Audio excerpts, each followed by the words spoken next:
ኦሮሞ ህዝብ ከብልጽግና ጋር ያለው አቋም ምንድነው? የኦሮሞ ህዝብ ብልጽግና የኦሮሞ ህዝብ ተቋም ነው። እያንዳንዱ አጀንዳ የሚያስመዘግበው በኦሮሞ ህዝብ ጥቅም ላይ ያተኮረ ነው። አሁን በቅርብ በሚዲያዎቹ ካምፔይን ሲያደርግ ኦሮሞን ወደ ራሱ ለማድረግ ግን አት ሴም ታይም ኦሮሞን እያኮሰሰ እየተሳደበ ማለት ነው። ያደረገው ነገር ምንድነው? የባህረ ነጋሽ መሪ ዶሪ ይባል ነበር። ዶሪ የኦሮምኛ ቃል ነው። ስለዚህ ኤርትራ የማነች የሚለው ጥያቄ ራሱ የኦሮሞ ሚና ምን እንደሆነ ያሳያል። የአክሱም ሐውልት ጫፉ ከለቻ፣ የኦሮሞ ከለቻ፣ ይሄ የኦሮሞ አባገዳዎች የሚይዙት ብትር መስቀል የምትመስል አጭር ከላይ ያለች ጉጠት ነገር እሱን ትመስላለች። በዛ ሞዴል ነው የተሰራችው። ስለዚህ ያም የኛ እኮ ነው፣ የኛ ስልጣኔ ነው። ላሊበላንም ብታይ እንደዚሁ ነው ይላል። ምን እንደሆነ ላሊበላ ከዛ ጋር ከኦሮሞ ባህል ጋር የሚመሳሰለው አላውቅም። ከዚህ አልፎ ኤርትራ ውስጥ ባሬንቱ የሚባል ቦታ አለ። ባሬንቱ የኦሮሞ ጉዳይ ነው። እቺ ተራ የኦሮሞን ህዝብ እንደዚህ አይነት እኮ ህዝብ ነህ፣ ትልቅ ህዝብ ነህ፣ ሁሉ ያንተ ነው የሚለውን ህዝበኝነት ፖፑሊዝም ነው የሚባለው። ተራ ፖፑሊዝም የኦሮሞ ህዝብ የኔ ልጅ ብሎ እንዲቀበለው ለማድረግ ምናልባትም አንሰስፔክቲንግ የሆኑ ብዙ ነገር ያልገባቸው ንቃተ ህሊናቸው ብዙ ያልሆነ ሰዎችን ወይም ደግሞ ኦሬዲ ከሱ ጋር ተለጥፈው የጥቅማ ጥቅም የሚያገኙ አስመሳዮችን ሊያስደስት ይችላል። ከዚህ በፊትም ቀይ ባህር የኛ ነው፣ ቀይ ባህርን እናስመልሳለን ምናምን፣ ቀይ ባህር ላይ ሬቻ እናደርጋለን የሚለውን ትርክት ማስታወስ ያስፈልጋል። እኛ ሀገር ያው እቺ ህዝበኝነቷ ነች ማለት ነው። ሌላ ክፍል ደግሞ አለው። ኦሮሞ ወደ ግራም አትዩ ወደ ቀኝም አትዩ ነፃ ወጥቷል የሚል ነፃነት ጥንቅቅ አድርጎ አግኝቷል። ምክንያቱም የኦሮሞ ህዝብ ትግል የነበረው ከመጫቱ ለማ ነው አይደል የሚጀምረው ይላቸዋል። መጫናቱ ለማ ደግሞ ሲጠይቅ የነበረው በትምህርት መማር የኛ ህዝብ ይቻል፣ መንገድ ይሰራልን፣ ክሊኒክ ይሰራልን፣ መሰረተ ልማት ይዘርጋልን የሚል ነበር እንጂ እንገነጠላለን፣ ሌላ የብሔር ጥያቄ አለን ምናምን የሚል አልነበረም ይላል። አንድ ስህተት። መጫናቱ ለማ የመረዳጃ ማህበር ነበር እንጂ የፖለቲካ ማህበር አልነበረም። አንደኛ ፕሮግራሙና አፄ ኃይለ ሥላሴ ዘመን ሲንቀሳቀስ የተመዘገበበት አጀንዳ ነው ይዞ የሚነግረን። ይሄ እንደ አንድ መረዳጃ ማህበር የሚያነሳው ጥያቄ ትምህርት ቤት ይከፈት፣ መንገድ እንስራ፣ ህፃናት ይማሩ፣ የፊደል ሰራዊት ምናምን የሚባል ነው። የመጫና ቱለማ የመረዳጃ ማህበር ሆኖ እንዳይቆይ ሲፈረጅና ዲሬጂስተር ሲደረግ ፍትህ ሚኒስቴር ሲዘጋው መሪዎቹን ሲያስር የንጉሱ መንግስት ያኔ ኦሮሞ እቺም ቁም ነገር ሆና ተዘጋብን በሚል ያመረረ ኦሮሞ ልክ ኤርትራ ውስጥ ፌዴሬሽኑ ፈርሶ ኤርትራ ሙሉ በሙሉ በኢትዮጵያ ኤምፓየር ውስጥ አኔክስ ተደረገ ወደ ትጥቅ ትግል ህዝቡ ለይቶለት እንዲወጣ እንዳደረገው የኦሮሞ ሊቃንም ዌይት የዚህ ሀገር ችግር በጣም ቀላል ጉዳይ አይደለም፣ እንዳሰብነው እንግባ ብለን ምንገባበት አይደለም ኢትዮጵያዊነት። ይሄን ሁሉ ሞክረንም እንኳን ለኛ ዝግጁ አይደለም ይሄ ሀገር። መረዳጃ ማህበር ሌላው ይኖራል፣ እኛ ሊኖረን አልቻለም። ስለዚህ የኛ ነገር ምንድነው ወደሚል ወደ ጥናት እንዲሄዱ ሆነ ማለት ነው። 1971 ላይ የኦሮሞ ምሁራን ተሰብስበው ለቀናት አይ ቲንክ ለ10 ምናምን ቀናት ተሰብስበው ተወያይተው ያወጡት አንድ ማኒፌስቶ ነበር፣ የትግል ማኒፌስቶ። ይሄ ሀገር ኢምፓየር ነው። እዚህ ሀገር ውስጥ ብዙ ብሔሮች የታጨቁዋል።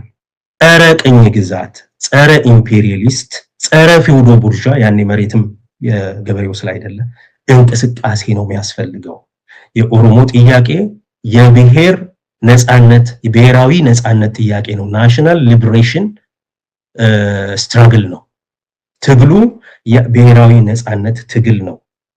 ጠላቶቹ ፊውዶ ቡርዣ ስርዓት፣ ቅኝ ግዛት እና ኢምፓየራዊ ስርዓት ኢምፔሪያሊዝም ነው። እነዚህን መታገል የሚቻለው ናሽናል ሊበሬሽን ስትራግል በማድረግ ነው። ብሔራዊ የነፃነት ትግል ደግሞ የምናደርገው በብሔራዊ ነፃነት ድርጅት ወይም ግንባር ነው። ስለዚህ ያ ግንባር መጀመሪያ ሲያቋቁሙት እንዲሁም ኦሮሞ ብለን ከተቋቋምን ምናልባት ሌሎች እንዳይደግፉን ስለሚያደርግ የኢትዮጵያ ብሔራዊ ነፃነት ግንባር የሚል ነበር። ኢብነግ ነበር እነ ሌንጮ ይሄንን በመጻፋቸው ጽፈውታል። ያም ብዙ የማያዋጣ ሲሆን የኦሮሞ ነፃነት ግንባር ከ1971 እስከ 1976 ድረስ እነዚህ ውይይቶች ተካሄዱ። 1971 በፈረንጅ አቆጣጠር ነው የተናገርኩ ያለሁት። ማኒፌስቶ ወጣ፣ ትንተናውና ትግሉ ምን አይነት እንደሚሆን። ከዛ ቀደም ሲል 1969 የተማሪዎች እንቅስቃሴ ውስጥ እነ ብርሃነ መስቀል እነ ዋለልኝ ኦሬዲ የብሔር ጥያቄ እና የራስን ዕድል በራስ የመወሰን መብት ጥያቄ በጣም አስፈላጊ እንደሆነ አገሪቷ የብሔሮች እስር ቤት መሆኗን የሚያሳይ መግባባት በአጠቃላይ በአገሪቱ ልሂቃን የተደረሰበት ነገር ነበር። ከ71 እስከ 73 ይሄንን ነገር በ69 ኦሬዲ በኦሮሚያ አንድ ቡድን የኦሮሞ ነፃ አውጪ ሆኖ ተደራጅቶ ሶማሊ ካሉ ሰዎች ጋር ስልጠና ወስዶ እየታገለ ያለ ነበር። በኋላ የጃራ ቡድን ምናምን እየተባለ የሚነገር በ69 ከ71 ጀምሮ እነዚህ ሰዎች ከዛኛው ቡድን ጋር በሜዳ ካለው ቡድን ጋር እየተቀናጁ አንድ ፕሮግራም ማውጣት አለብን ብለው በ1976 የወጣው የታወቀው የኦሮሞ ነፃነት ግንባር የፖለቲካ ፕሮግራም ተቀመጠ። ግባችን የኦሮሚያ ሪፑብሊክን የመመስረት ነው የሚል ማለት ነው። የመረዳጃ ድርጅቱ መፍገምገምና በመንግስት መከልከል መታገድ፣ የመሪዎቹ ወደ እስር ቤት መጋዝ፣ በኋላም አንዳንዶቹ የመሰቀል የመሞት እነማሙ መዘምር ማለት ይሄ ሲሆን ሰው ኦኬ ይሄ እንግዲህ ማያስኬድ ከሆነ በደንብ ተደራጅተን መታገል አለብን ወደሚል ሄደው ያኔ ነው የፖለቲካ አደረጃጀት፣ የፖለቲካ የትግል ፕሮግራም፣ የፖለቲካ የትግል ዓላማ የተቀመጠው። ስለዚህ የኦሮሞ የፖለቲካ ትግል ዓላማ ምንድነው? ሄደሽ የፖለቲካ አደረጃጀት ያለው የኦሮሞ ኃይል ግቤ ብሎ የጻፈውን የትግራይ የህወሓት ወይም የትግራይ ህዝብ የትግል ዓላማው የትጋ ነው? የትግራይ መረዳጃ ማህበርን ሰነድ አይደለም የምታዩ። የትግራይ ህዝብ ትግል ዓላማው ምንድነው?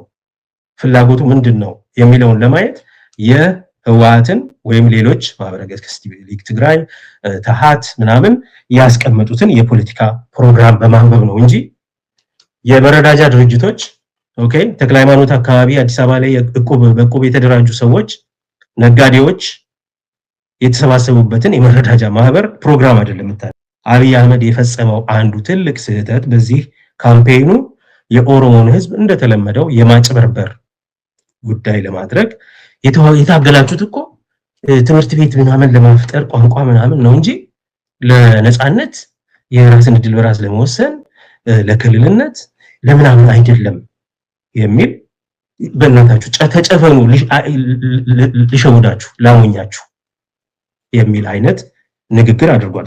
ሁለቱም ነው የተካሄደው። አንደኛ የኦሮሞን ህዝብ እንደ ተስፋፊ አድርጎ የተስፋፊነት ናፍቆት ነው ያለው ባይዘው እንደ ኢትዮጵያም ሲያወራ ምናምን ይሄም ቀይ ባህርም የኛ ነው በርበራም ይሄው አገኘውላችሁ በ2030 የዓለም ሁለት ላላ ሀያና ሀገር ይኖራሉ እኛ አንዱ እንሆናለን ምናምን የሚለው ይሄ ተስፋፊነት ህፃን አምቢሽን ቻይልድሽ የሆነ ፍላጎት አለ፣ ፋንታዚ አለው። ያ የታወቀ ነው።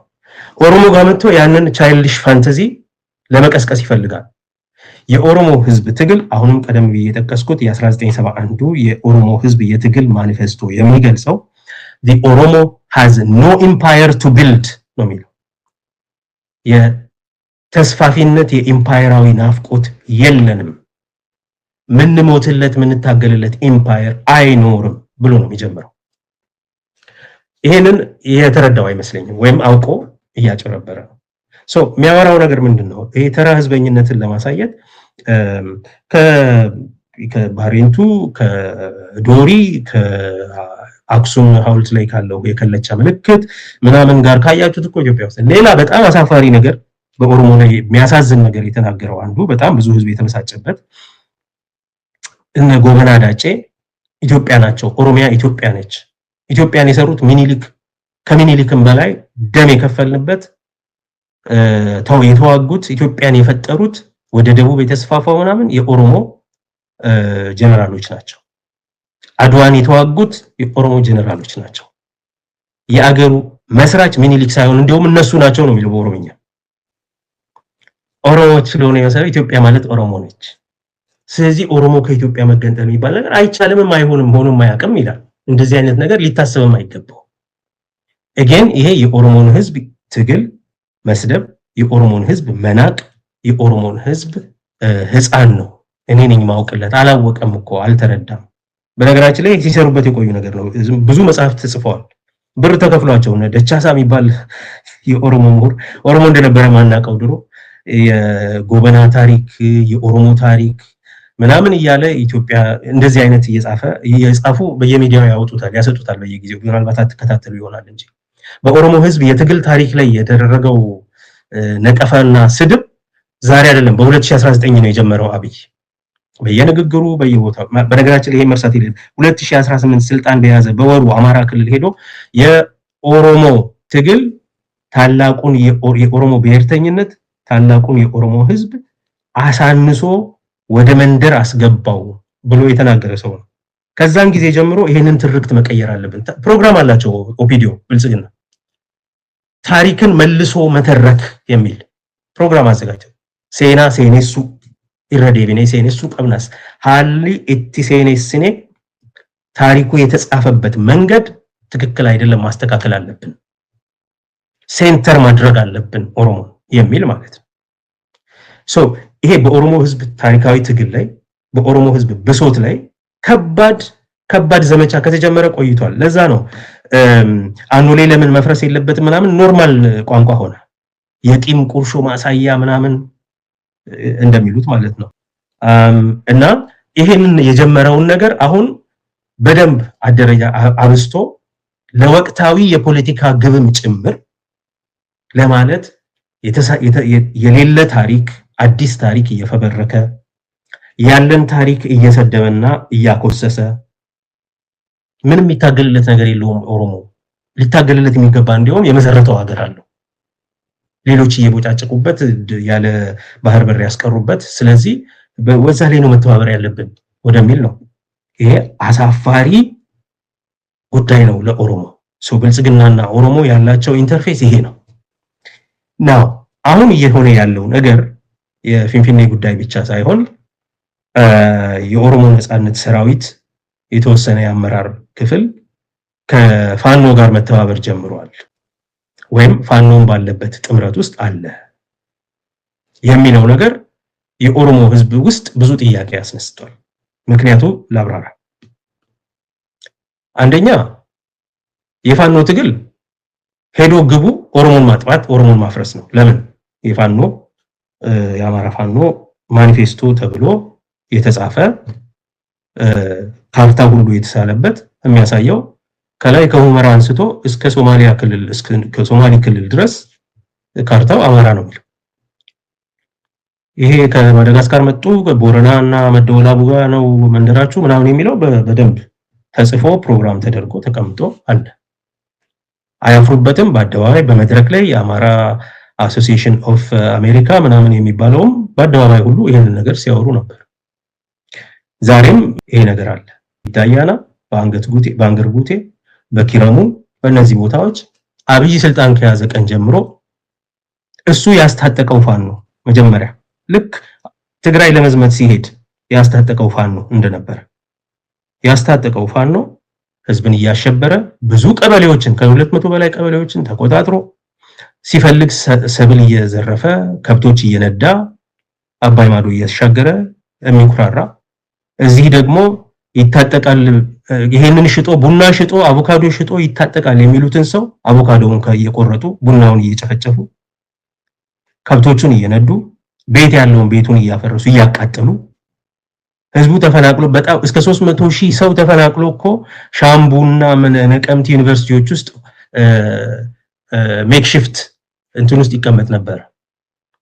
ይሄ በህዝቡ ዘንድ ጥያቄ ያስነሳል። በጣም መሰሪ የፖለቲካ ትርፍ አሳዳጅ መሆናቸውን የምታዩ ሽመልስ አብዲሳና አብይ ነቀምት ሄደው ለነቀምት ህዝብ ምንድነው የሚነግሩት? ይኸው እና ፋኖ እንደዚህ ሲያደርግ እኮ የኦሮሞ ነጻነት ሰራዊት አንድ ቀን እንኳን አልወጋቸው፣ ስለዚህ ልጆቻችሁን መከፉ ምናምን ይላሉ። ስርዓት ለማስያዝ ድንበር ዘለል ግጭቶች እንዳይከሰቱ የማድረግ ሰላም ለመፍጠር የዜጎችን መብት ለመጠበቅ እኛ እንደ መንግስት የኛ ኃላፊነት ሳይሆን የሽምቅ ተዋጊው የኦሮሞ ነጻነት ሰራዊት ነው ብሎ ለህዝቡ ይነግራል ማለት ነው። ሽመልስ ነው የሚናገር። ጭራሽ አጠገባቸው አይደርሱም እኮ ኢቲምቦኒ ምናምን ይላል። ኦኬ ስለዚህ ፋኖን ለመዋጋት እንድንችል እንዳንዋጋ ሰራዊታችንን እንዳይዋጋ ያደረገው የኦሮሞ ነጻነት ሰራዊት ከውስጣችሁ መንቅራችሁ አውጡ የሚል ነበር ነው። በሌላ በኩል ይሄ ነገር ሲደረግ ህዝቡ ይሄ ሁሉ ስቃይ ሲደርስበት እነሱ ይመተው ይዘርፋሉ። ያ ደግሞ ይመጣና የሸኔ ደጋፊ ሆናችሁ ምናምን ይልና የኢትዮጵያ መንግስት ህዝቡን ያስራል፣ ሚረሽነውን ይረሽናል፣ ይገላል፣ ይሄዳል።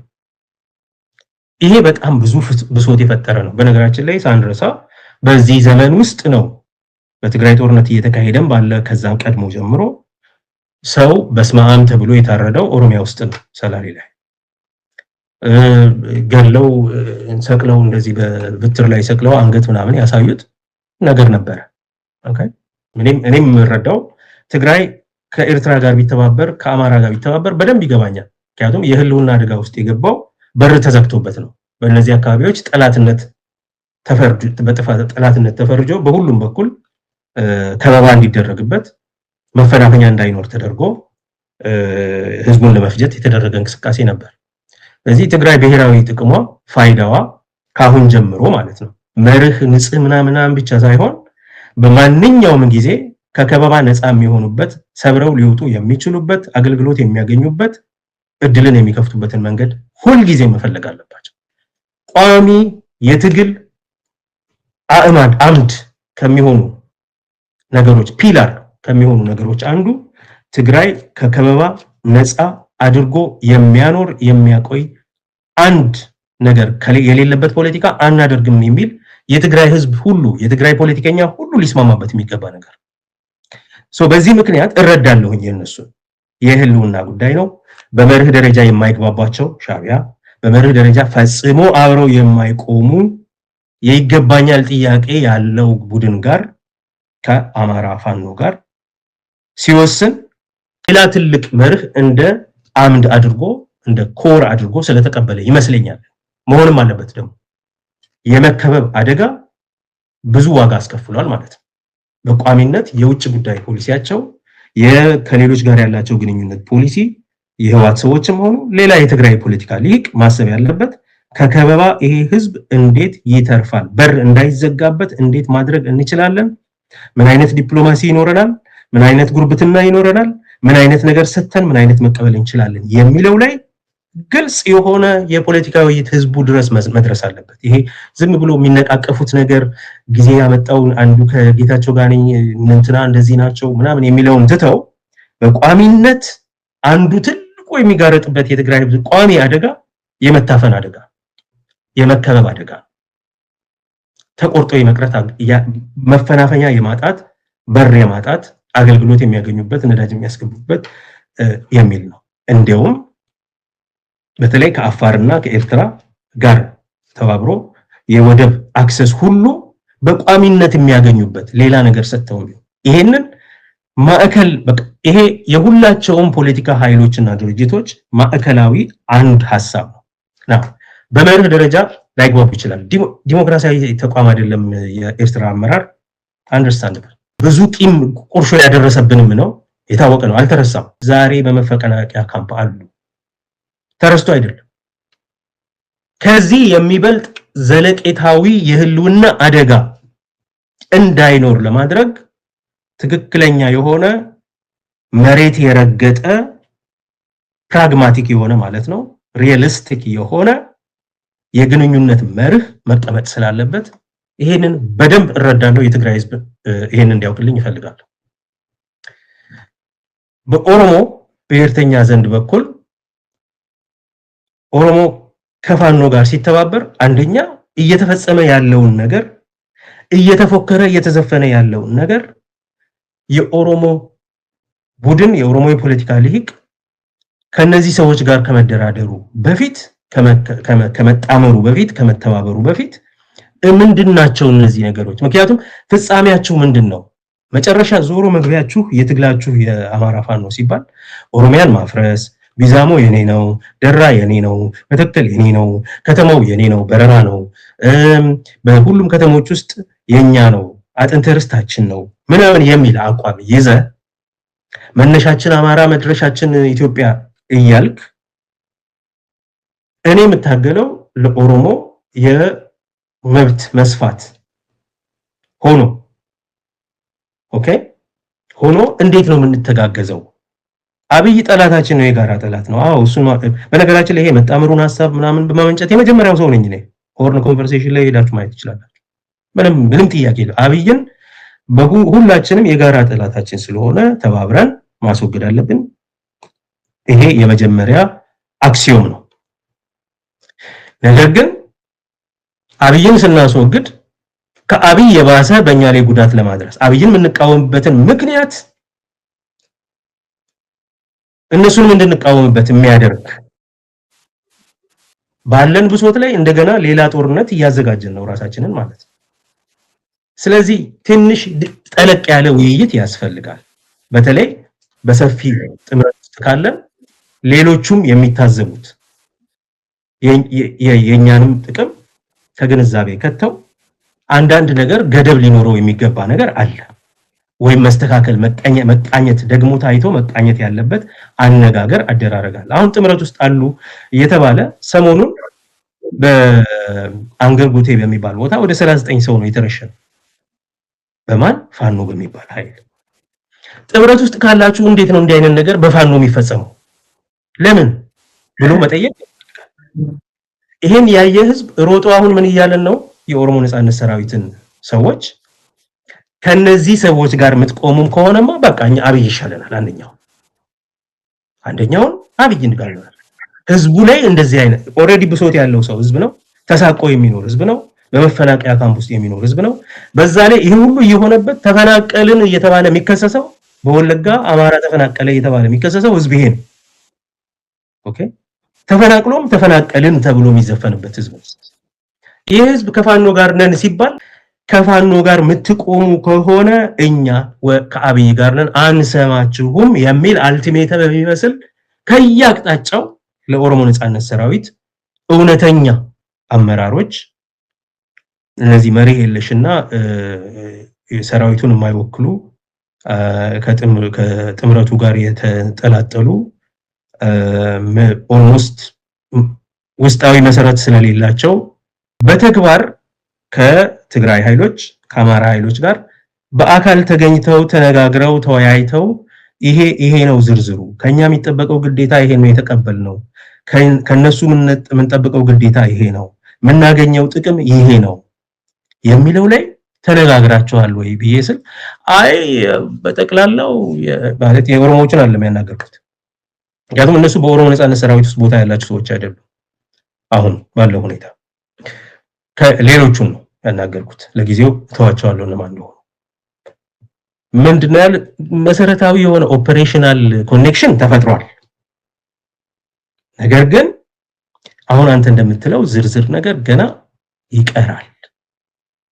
ኢንፋክት የደወሉልኝ እንደዚህ ነገር ከዚህ በፊትም ልምድ ስለነበረ ትግራይ ጦርነት ጊዜ የደወሉልኝ ማለት ነው እና እንደዚህ አለ እና ይሄንን ነገር ለማጠንከር ለምንድነው ወደ ኋላ ያልከው ለምንድነው ዝም ያልከው የሚል ሰው ነው እያናገረኛለው። ትልቅ ሰው ምንም ለጊዜው ስሙን ተዋዋለሁ ማለት ማን እንደሆነ ከየትኛው ግሩፕ እንደሆነ አልናገርም። በዚህ ምክንያት ስንወያይ የገባኝ ነገር ድሮም ብያለሁኝ ይሄንን ጥምረት እንዲዘጋጅ ስንወተውት ማለት ነው መናበብ እንዴት ያቀተናል። መረዳዳት አይቻል ይሆናል፣ መተባበር አይቻል ይሆናል። መናበብ በቃ እሱ እንደዛ ሲያደርግ ቢያንስ እርስ በርስ አለ መዝመት የጎንዮሽ መጠቃቃት አለ ማድረግ አንደርስታንድ መደራረግ ሳይነጋገሩ ሁሉ መናበብ ማንነጋገር ሁሉ አይጠይቅም። ይሄንን ሐሳብ ያመነጨውት እኔ ያስፈልጋል። ከመናበብ ባለፈ ግን አብይን ጥለን ከዛ ቀጥሎ እኛ ሜዳ ላይ እኛ ላይ ከሆነ የሚዘመተው አብይ አህመድ ፊንፊኔ የኦሮሞ ሳትሆን የኢትዮጵያ ብሔር ብሔረሰቦችና ዜርፎር ራሷን መቻል አለባት ወይ ለፌደራል መንግስት ትላል ሲባል የኦሮሞ ህዝብ እየተንገበገበ ነው። ኦኬ ጭራሽ እንደው ፊንፊኔ የሚባል ነገር አይኖርም፣ በረራ ነው የሀገራ የህዝባችን አጥንት ርስት አጥንት ነው ምናምን የሚል ደግሞ መጥቶ እጠርጋችኋለሁ አጠፋችኋለሁ 27 ዓመት ሙሉ ከወያኔ ጋር ተባብራችሁ እንደዚህ መፈናቀል አደረሳችሁ ማት ብሶት የሚያወራ ሌላ ትርክት ይዞ የሚመጣ ስለ በረራ የሚያወሩት ሰዎች በጣም ያስቃሉ። መካከለኛው ዘመን ሜዲቫል ታይምስ በረራ የምትባል ያጼ ምናምን መናኸሪያ ነበረች ምናምን ይላል። ኦኬ ከሆነች የሆነች መንደር ናት ማለት ነው። እኛ የምናውቀው አሁን በቅርብ በደርግ ጊዜ የነበረው አዲስ አበባ ሰፍቶ የምናውቀው ማለት ነው 24 22 ምናምን ስኩዌር ካሬ የነበረው 54 ምናምን ደርሷል ኦሬዲ። አሁንም ደግሞ እየተስፋፋ እና በረራ ሱም ሁሉ ነበረች ከሆነች ማለት ነው።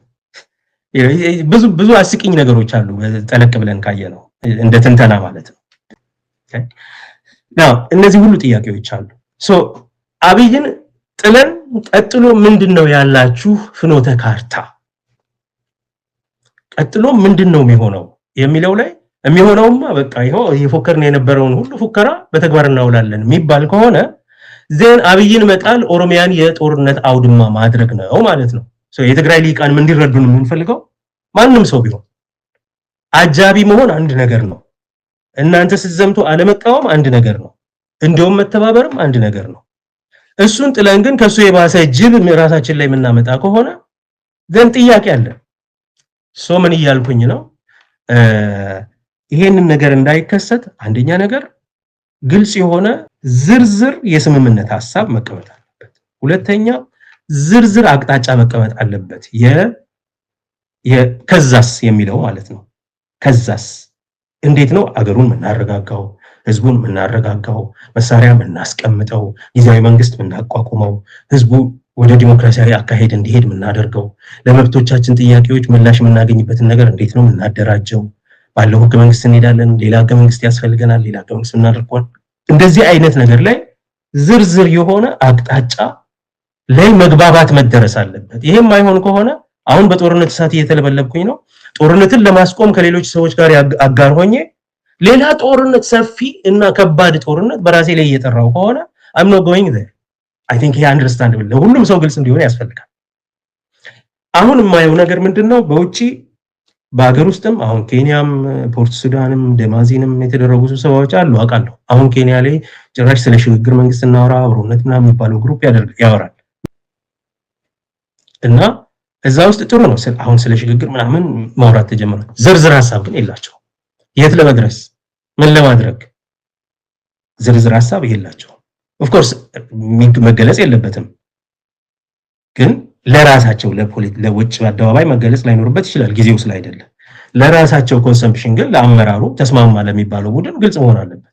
እኔ በየቀኑ ከኮማንደሮቹ ጋር ነጋገራለሁ በኦሮሚያ ካሉ just a few days ago ከተወሰኑ አመራሮች ከምክትሉ ጀምሮ ስነጋገር ነበር። ምንም ግልጽ ሐሳብ የለም። የተነገራቸውም ነገር የለም። እንኳን ምንድነው ግዴታችሁ? ምንድነው የምታደርጉት? ኦፕሬሽናሊ እንዴት ነው የምትተጋገዙት? ምንድነው የምታገኙት የሚለው ላይ ዝርዝር ነገር የለም። ዝርዝር ከሌለ ትልልቆቹንም እንደገና ተነጋገሩ የሚባሉትን ደግሞ ስጠይቅ ዝርዝር ነገር ገና ነው ይላሉ። ስራ ይቀረዋል። ታዲያ ስራ ከቀረው እኮ ፈረንጆቹም የሚጠይቁን ይሄንን ነው። እሺ አብይን ጥላችሁ ከዛስ ይላሉ ፈረንጆቹ። በነገራችን ላይ ከዛ ምንድነው የሚሆነው የሚል ያነሳሉ። ስለዚህ ለዚህ ነገር በደንብ ግልጽ የሆነ ነገር ሳይኖር ተግባብተናል እያሉ በፕሮፓጋንዳ እሱን ማሸበር አንድ ነገር ነው።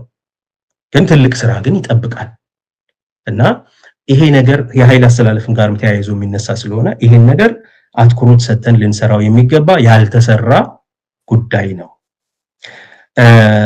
እና ይሄ ካልተደረገ አብይ አህመድ ወደ ማሸነፍ ይሄድ ነው። አሁን ኦሬዲ ይሄ የፊንፊኔ ጭቅጭቅ የአብይ አህመድ ዘመቻዎች፣ ማክፋፋቶች ወዘተ ህዝቡን ከኦሮሞ ነጻነት ሰራዊት የኦሮሞ ነጻነት ሰራዊት ከህዝቡ እንዲነጠል ወይጀር እየከተተበት ነው። በመሃሉ ሽብልቅ እየከተተበት ሆነ ለህልውናው ሲል ማየት አለበት የሰራዊቱ ማለት ነው። ምክንያቱም ህዝብ ከህዝብ ጋር ተጣልተሽ ትግል ማድረግ አትችልም። ህዝቡ ተጎድቷል። ህዝቡ የተጎዳበት ምክንያት ያንን ጉዳት አብይ ደግሞ እየተጠቀመበት ነው። በሶሻል ሚዲያ በምን እየታየ ነው። ይሄ አደገኛ ነው። ለኦሮሞም አደገኛ ነው። ለአገሪቱ ደግሞ እንደውም የብሔር መስመር ያለው ግጭት የሚያመጣ ነው። ኦሮሞ ወደ አብይ ካዞረ ለውጥ የማግኘት እድላችን በጣም እየጨለመ ነው የሚሄደው ማለት። ስለዚህ ኃላፊነት የሚሰማቸው ሰዎች ካሉ የጥምረቱን ሐሳብ በጣም በዝርዝርና በጥልቀት በመስራት ውስጣቸው ማን ነው መሪው? የጥምረቱ ሊቀመንበር ማን ነው? ማን ነው ምክትል? ማን ነው ቃል አቀባይ? ማን ነው የምናገኘው? ነው እነዚህ ነገሮች ላይ ለኛ አይደለም ለህዝብ አይደለም ለራሳቸው በደንብ ካልኖራቸው ችግር ነው። አሁን በአጋርነት ጊዜም የነበረው በህወሓት ጦርነት ጊዜ በዘራት ፊው ጦርነት ማለት ነው ጄኖሳይድ አለው የነበረው አንዱ መጨረሻ አካባቢ ቶሎ በፍጥነት መሰራት ያለበት ብለን የምናወራው ነገር ዩናይትድ ፍሮንት ነው የተባበረ ግንባር ብለናል። ግንባር እንደመሆኑ የፓርቲዎቹ መሪዎች በዋናነት ተሳታፊ ይሆናሉ የሚል እምነት ነው ያለን። ስለዚህ የህወሓት የኦሮሞ ነጻነት ሰራዊት የቤንሻንጉል የጋምቤላ ሁሉም የአፋር የቅማንት የአገው እነዚህ ሁሉ እነሱ መካከል ያለውን ግንኙነት ግን በግልጽ ማስቀመጥ ያስፈልጋል። እንደዛ ሳይሆን ውይይት ይካሄድ የነበረው የነሱ ድርጅት ወኪሎች ማለት ደብረጽዮን የወከለው የሆነ ሰው ብርሃነ ገብረ ክርስቶስ ሊሆን ይችላል፣ አምባሳደር ፍስሐ ሊሆን ይችላል፣ መሮ የወከለው የሆነ ሰው እነዚህ ወኪሎች ናቸው። እነሱ ሲወራ እንደ አንድ ድርጅት እንደ አንድ ህዋስ አይደለም የሚወራ የነበረው። በዚህ አይነት ሁኔታ ኦልተርናቲቭ መሆን ታማኒነት ያለው አማራጭ ሆኖ መቅረብ አስቸጋሪ ይሆናል ለፈረንጆቹ። መጨረሻም ላይ ያጋጠመን ከፈረንጆቹን ማሳመን ያቃተን በዚህ ነው። ኦኬ እንደዚህ አይነት ስራ ሳይሰራ እነዚህ በአየር ላይ ያሉ አጀንዳዎችን ስናሳድድ ህዝቡን እየበተነው ነው። ስለዚህ አስቸኳይ በተለይ በኦሮሞ ነጻነት ሰራዊት መሪዎች በኩል በትግራይ ኃይሎች በኩል በአማራ ፋኖ በኩል ሲሪየስ የሆነ ሽግግር የምትፈልጉ ከሆነ then ሲሪየስ የሆነ ስራ መሰራት አለበት። እሱ ሳይሰራ ዝም ብሎ የሚካሄድ ከሆነ ቀላል አይደለም ያለነ የተጋረጠብን አደጋ። ስለዚህ በቀላሉ ህዝቡን ከኛ ሊነጥል የሚችል ስለሆነ በጥንቃቄ መሰራት ያለበት ብዙ አለ። ድንጋይ መወራወሩ ይቆያችሁ፣ ፊንፊኔ ማንች ምናምን የሚለው አጀንዳም ይቆያችሁ። ኦኬ ግን አይደለችም የናንተ ከናንተ እናስወጥ እጅ እናወጣለን ምናምን ሲባል ደግሞ መቼስ መብት ነው ማለት ማንም ሰው ዝም አይልም። ይሄንን መረዳት አለባቸው ነው